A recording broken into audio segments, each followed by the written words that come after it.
নমস্কার, সৌমেন সরকার বলছি। ক্যাম্পাস পাসের নতুন প্রতিবেদনে আপনাদের সবাইকে স্বাগত। আজকে 4 সেপ্টেম্বর সন্ধ্যাবেলা যখন এই প্রোগ্রামটা রেকর্ড করছি, দুটো জিনিস সামনে চালু রয়েছে। একটা হচ্ছে আগামীকাল সুপ্রিম কোর্টে এই অভয়া কেসের তৃতীয় হিয়ারিং, আর আজ রাত্রিবেলা জুনিয়র ডাক্তারদের ডাকে নিষ্প্রদীপ আন্দোলন। তো একটা ব্যাপক সাড়া তো পড়েছে এবং কৌতূহল, উদ্বেগ এই সমস্ত রয়েছে যে আগামীকাল কোর্টে কি হয়। কোর্টে যা চলছিল সেটা তো মোটামুটিভাবে তো ক্যালকাটা হাইকোর্ট পর্যন্ত তো খুব স্পিডি ডিসপোজাল হচ্ছিল। 13ই আগস্ট এই মামলাটা স্টেট গভর্নমেন্টের হাত থেকে সিবিআইয়ের হাতে যায়, তারপরে তদন্ত চলছিল, চলতে চলতে তারপরে হঠাৎই দেখা গেল যে এটা সুপ্রিম কোর্টে গেছে। এবং আগের একটা এপিসোডে ব্যাখ্যা করছি সুপ্রিম কোর্টে কেসটা কেন গেল।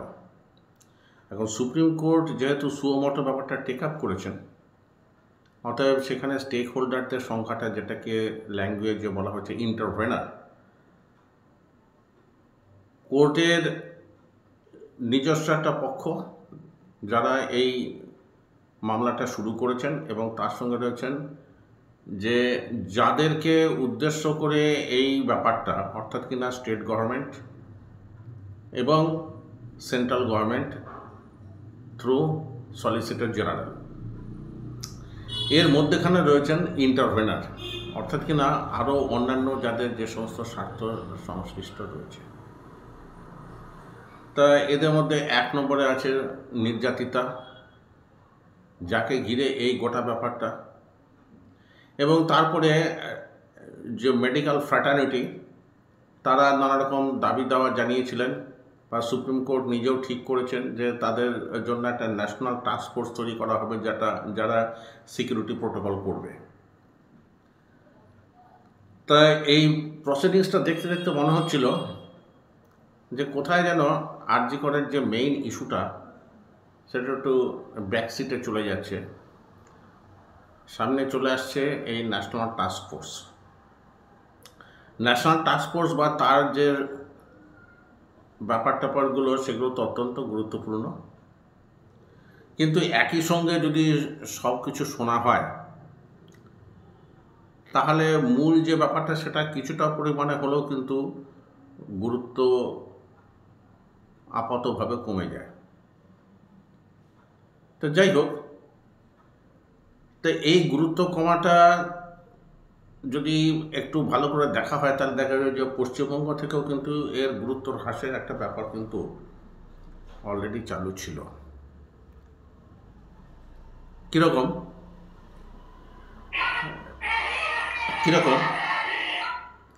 এই যে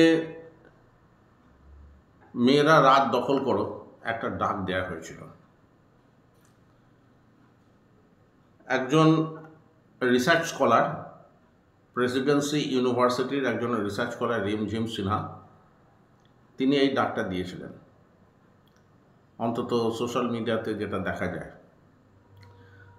10 তারিখে তিনি ডাক দিয়েছিলেন যে যেহেতু রাত্রিবেলা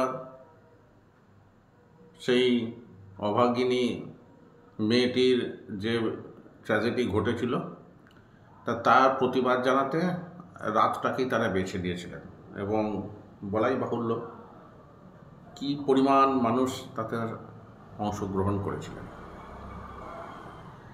কিন্তু এই যে হাজারে হাজারে লাখে লাখে যে মানুষ যে তার ডাকে সাড়া দিলেন, আমি যদিও এখনো পর্যন্ত ঠিক সেই ব্যাপারটা বুঝতে পারিনি যে কি মন্ত্রে এই গোটা ব্যাপারটা ঘটল। তো যাই হোক, এই রিমঝিম সিনহার যে ফেসবুক পেজ আছে, সেই ফেসবুক পেজ থেকে কিছু তথ্য সংগ্রহ করেছি। যে যেখানে রিমঝিম সিনহা নিজের সম্পর্কে নিজে যেটুকু যা বলার বলছেন। আগে দেখে নেওয়া যাক এই রিমঝিম সিনহা মানুষটি কে বা কী ব্যাপার। তো দেখা যাচ্ছে যে ইনি প্রেসিডেন্সি কলেজে 2018 সালে সোশিওলজিতে একটা ব্যাচেলার্স ডিগ্রি ছিল, তারপর তার একটা পোস্ট গ্র্যাজুয়েশন ডিগ্রি হয় এবং এখন তিনি একটা রিসার্চের সঙ্গে যুক্ত সোশিওলজিতে। বয়সও নিতান্তই অল্প, 30-এর নিচেই হবে। এবং এটা ভাবতে গিয়ে হচ্ছে তার ডাকে এই পরিমাণ লোকে যে সাড়া দিয়েছে, তার দাবিগুলো কী কী ছিল। এই যে মানুষ যখন সাড়া দেয় তখন তো কিসের ডাক, তার ফেসবুক পেজেই লেখা রয়েছে, যেটা এখানে ফুটেও উঠবে। আর.জি. কর কাণ্ডে জড়িত সকলের বিচার ও শাস্তি চাই। খুব ভালো কথা। কর্মরত নারীদের প্রান্তিক লিঙ্গ যৌনতার মানুষদের জন্য সুরক্ষিত বিশ্রাম কক্ষ বা টয়লেট। রাতে নারীদের আর প্রান্তিক লিঙ্গ যৌনতার জন্য গণপরিবহন, সুরক্ষিত গণপরিবহন ব্যবস্থা। স্কুল পাঠ্যে লিঙ্গ সাম্যের বিষয় নিয়ে কোর্স চালু। আইসিসি মানে ইন্টারনাল কমপ্লেইন্ট কমিটি, অর্থাৎ কিনা যেটা বিশাখা যে গাইডলাইন ছিল পরবর্তীকালে, যে সেক্সুয়াল হ্যারাসমেন্ট অ্যাক্ট 2013 যেটা এসেছিল, সেইটা অনুযায়ী যে আইসিসি ইন্টারনাল কমপ্লেইন্ট কমিটি বা এলসিসি লোকাল কমপ্লেইন্ট কমিটি, সেগুলো যেন নিরপেক্ষভাবে কাজ করে এবং ভিকটিম ব্লেমিং, অর্থাৎ কিনা যিনি নির্যাতিতা হলেন তার উপরে দোষ চাপিয়ে দেওয়া, এই ব্যাপারটা একটু কনফিউশন হচ্ছিল যে অবস্থার পরিপ্রেক্ষিতে প্রথম যে দাবিটা, অর্থাৎ কিনা আর.জি. কর কাণ্ডে জড়িত সকলের বিচার ও শাস্তি চাই, এই ব্যাপারটুকু বাদ দিলে বাকি যে ব্যাপারগুলো যে দাবি দাওয়াতে দেওয়া আছে, সেটা এই ঘটনার পরিপ্রেক্ষিতে পরিপূরক হলে হতে পারে, কিন্তু মূল বিষয়ের মধ্যে আসে কি, দিল্লিতে যে নির্ভয়া কাণ্ড ঘটেছিল, আর কলকাতাতে যে অভয়া বা তিলোত্তমা যাই বলে যে কাণ্ডটি ঘটেছে, দুটোর মধ্যে বেসিক পার্থক্য কোথায়? দিল্লিতে যে ঘটনাটা ঘটেছিল তাতে যারা অ্যাগ্রেসর এবং যাকে তারা অ্যাটাক করেছিল সবাই একে অপরের অপরিচিত। Brutal act but not preplanned. কিন্তু বিভিন্ন জায়গা থেকে যে তথ্যগুলো উঠে আসছে তাতে বোঝা যাচ্ছে যে কলকাতাতে একজন সুশিক্ষিত উচ্চ প্রশিক্ষিত যে ডাক্তার, তিনি তার নিজের ডিউটি স্থলে যখন মারা যাচ্ছেন, তখন কিন্তু it is not just a matter of another rape, এর সঙ্গে আরও কিছু জড়িত আছে। এবং সেই ব্যাপারটা দেখার জন্যই কিন্তু সুপ্রিম কোর্ট, হাইকোর্ট এই সমস্ত ব্যাপারগুলো হচ্ছে। কিন্তু একটা মজার ব্যাপার দেখুন, এই যে রিমঝিম সিনহার যে বক্তব্য, যার জন্যে এই বিশাল একটা রাত মিছিল হলো, তিনি লিখছেন নাগরিক আন্দোলনের ব্যাপক চাপে পড়ে সন্দীপ ঘোষকে গ্রেপ্তার করল সিবিআই।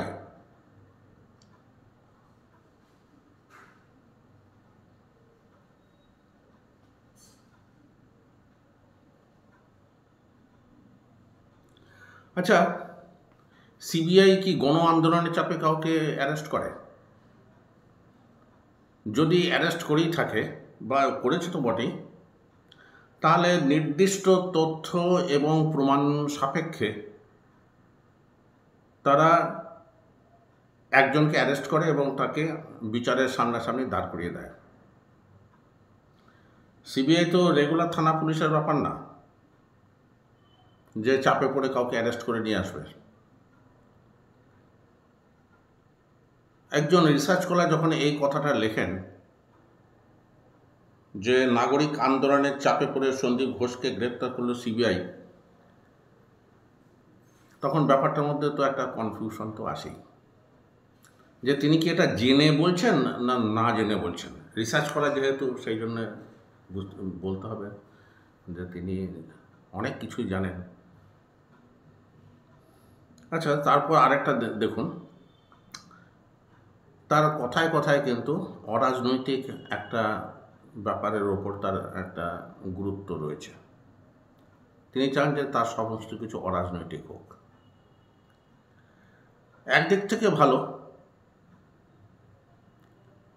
কিন্তু অরাজনৈতিক যারা আন্দোলনের নেতৃত্ব দেন তাদেরকেও তো আমাদের কিছু দেখার অভ্যেস আছে।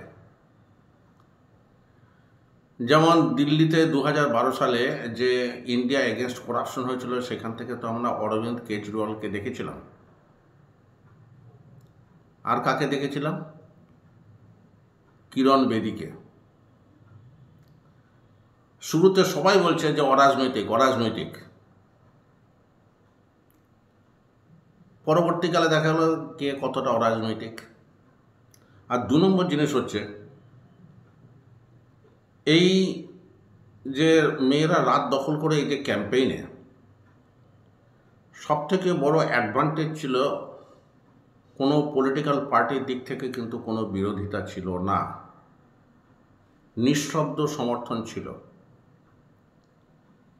এটা ঠিকই যে অরাজনৈতিক হলে যাদের গায়ে কোনো রকম স্ট্যাম্প লাগার কোনো ভয় থাকে না তারাও পর্যন্ত আসেন, কিন্তু দ্যাট ইজ মার্জিনাল। যারা মোটামুটি মিছিলে আসেন তারা কিন্তু রাজনৈতিক তকমা লেগে যেতে পারে জেনেই আসেন। তারপরে দেখা গেল যে এই যে মেয়েরা রাত দখলের যে ক্যাম্পেইনটা, তাতে অনেকেই কিন্তু দেখলেন যে ফোর ফ্রন্টে চলে এসেছেন টলিউডের কিছু অভিনেত্রী, যাদেরকে গৌরবের ভাষায় বলা হয় সিভিল সোসাইটি। আমার একটা প্রশ্ন আছে যে এই যে টলিউডের অভিনেত্রীদেরকে দেখে কি সবাই এসেছিলেন? আসতে পারেন হয়তো, যদি তারা মানুষকে ঠিক মতো বোঝাতে পারেন। অনেকে যদি এমএলএ এমপি হতে পারেন তাহলে তাদের ডাকে হয়তো মানুষ আসে। কিন্তু এই যে আন্দোলনটায়, এই আন্দোলনের যে দাবি দেওয়া, তার সঙ্গে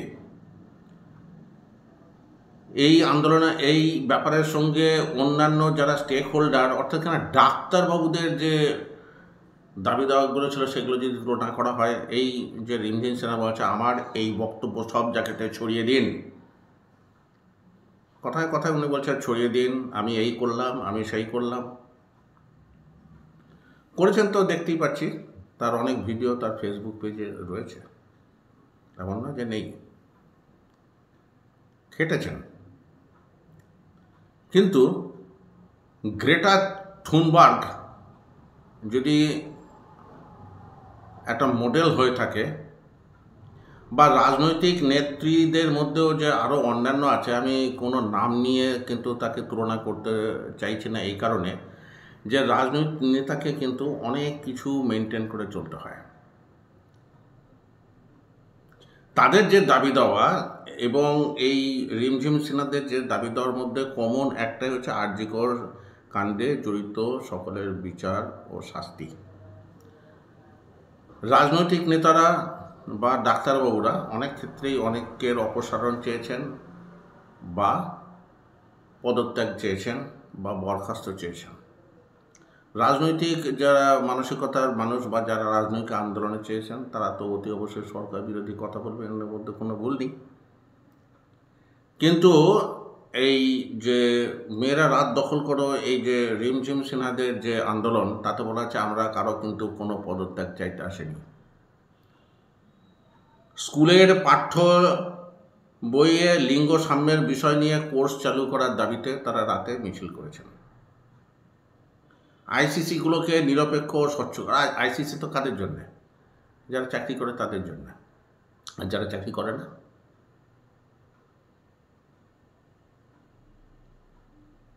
তারপর ভিকটিম ব্লেমিং, সেটা বোঝা গেল। ভিকটিম ব্লেমিংয়ের জন্য তো কোনো অ্যাক্ট করে কি হবে? এটা তো মানুষের স্বাভাবিক যে হ্যাঁ ওরই দোষ, এটা তো একটা মুখে বলেছে, তো তার জন্য অ্যাক্ট করে, জানি না এর জন্য কি রাত মিছিলের ব্যাপার আছে। অর্থাৎ কি না, রাজনৈতিক নেতারা যে নির্দিষ্টভাবে সিস্টেমেটিক্যালি উঠে আসেন, সে যে দলেরই হন না কেন,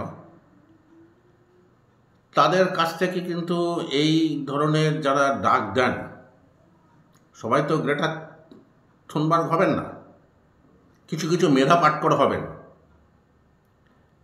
যারা যে কোনো জিনিসকে, যখন ঘোলা জল থাকে অনেকেই হয়তো তাতে মাছ ধরতে ব্যস্ত হন, যেমন মেধা পাটকর হয়েছিলেন। পরবর্তীকালে তিনি নিভেও গেছেন।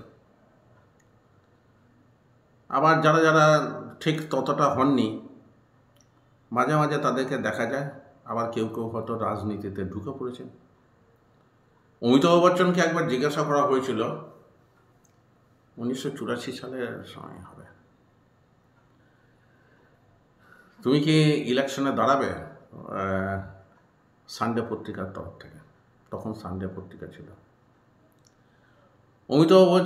অমিতাভ বচ্চন বললেন যে না, তিনি এই ইলেকশনে দাঁড়াবেন না। তখন সাংবাদিক, সম্ভবত এম জি আকবর, বলেছিলেন যে denial is the platform on which one erects one's ambition. অর্থাৎ কিনা অস্বীকার করাটা হচ্ছে স্বীকার করার প্রাথমিক স্টেপ। কাজে যারা এখন বলছেন যে তারা অরাজনৈতিক আন্দোলন করছেন, তাদেরকে কিন্তু বহু পরীক্ষায় পাশ করতে হবে। 14 আগস্টের রাত্রিবেলা অতি অবশ্যই একটা বিশাল সাকসেস হয়েছে এবং তার জন্য তিনি কুর্নিশ, অভিনন্দন, অনেক কিছু পাবেন। কিন্তু তাকে দেখতে হবে যে কন্টিনিউয়াসলি তার ডাকে কি মানুষ আসে, তাহলে তার কিন্তু প্রোগ্রাম লাগবে। এবং এই ভরসাটুকু রাখতে হবে যে তিনি যে কথাগুলো বলছেন ভবিষ্যতে তিনি সেটা মেনেই চলবেন। তো যদি এই গ্যারান্টিটুকু কেউ না পান, তাহলে কিন্তু ওয়ান নাইট ওয়ান্ডার হতে পারে, আস্তে আস্তে থিতিয়ে যাবে। আমাদের দেশে যে সরকার, সে বিরোধী হোক আর শাসকই হোক, যে রাজনৈতিক দলগুলো, এরাই কিন্তু দেশের পরিচালিত শক্তি।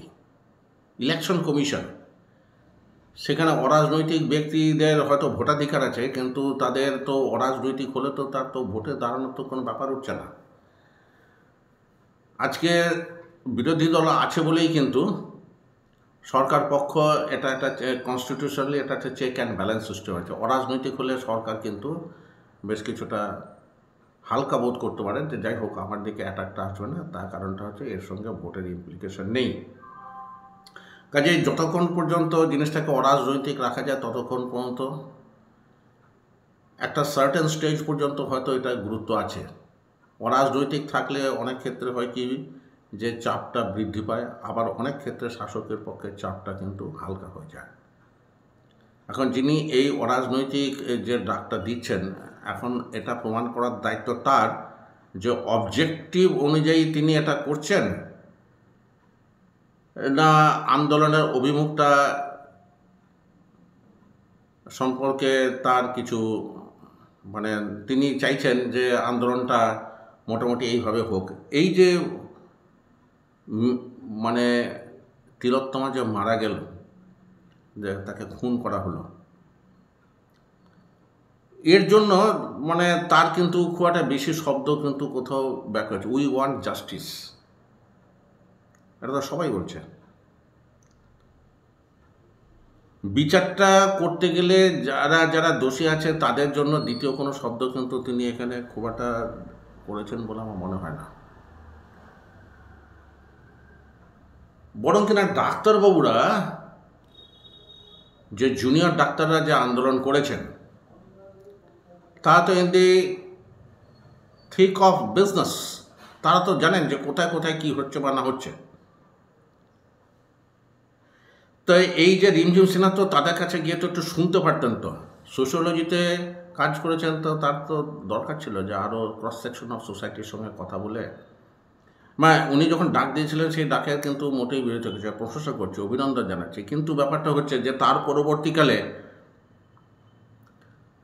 তিনি একের পর এক বিভিন্ন মিডিয়াতে বক্তৃতা দিচ্ছেন, যেমন অলিম্পিক থেকে একজন কেউ ব্রোঞ্জ মেডাল জিতে এলে তারপরে তার এখন প্রচুর এন্ডোর্সমেন্ট হয়। এখানে এন্ডোর্সমেন্টের বলতে এই নানা রকম এই ইন্টারভিউ, এবং ইন্টারভিউগুলো মোটামুটি এডিট করা।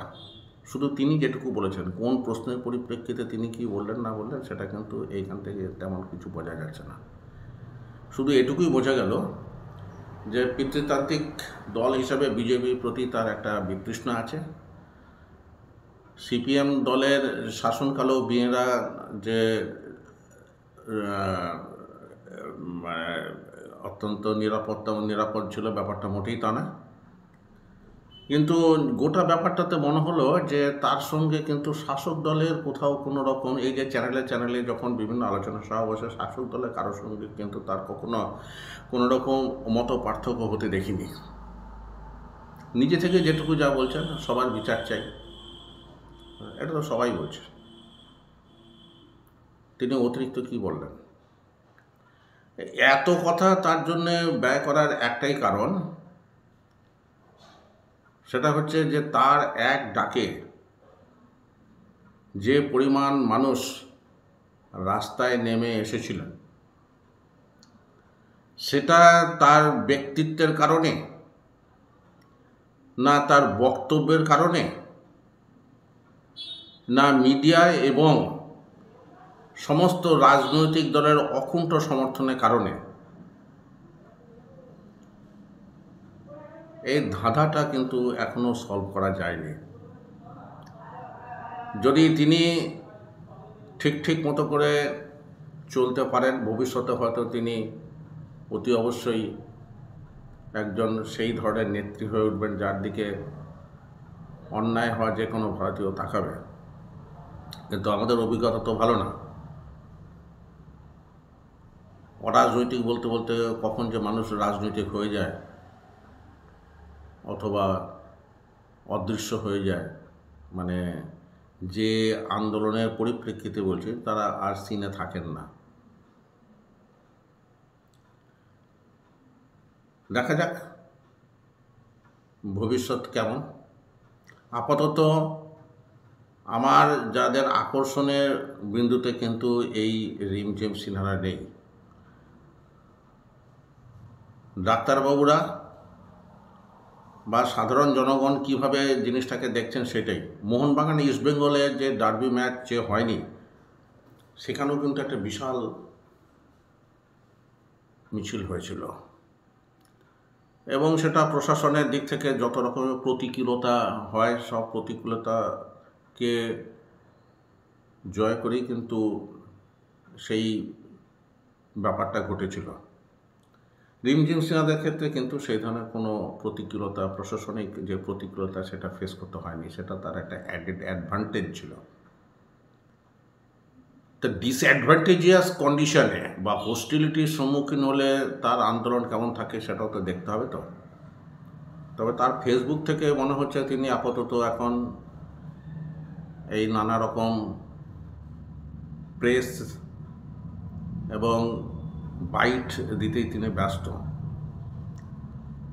এবং এখন গোটা রাজ্যের যে প্রোগ্রাম ছিল সেখান থেকে আস্তে আস্তে পাড়ার প্রোগ্রামে নেমে আসছেন।